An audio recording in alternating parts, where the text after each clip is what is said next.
which was the show. I mean, it was the rage. They started on, it was really a nighttime soap, but it was made at Fox Studio like a movie. It was shot on film.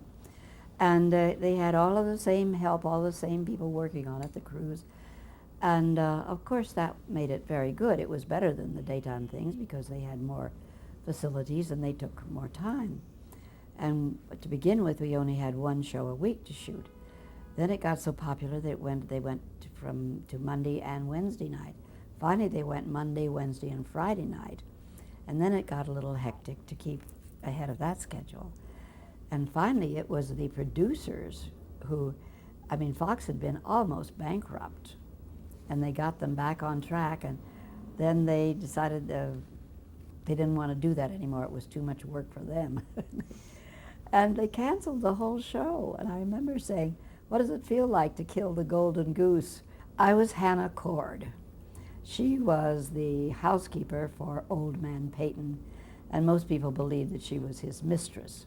And they never did make up their mind whether she wasn't until the very last episode, practically. But she had this son that everybody assumed was Peyton's son because he was good to him and he gave him a lot of things. And she lived in the house as if she were a member of the family, and so did he.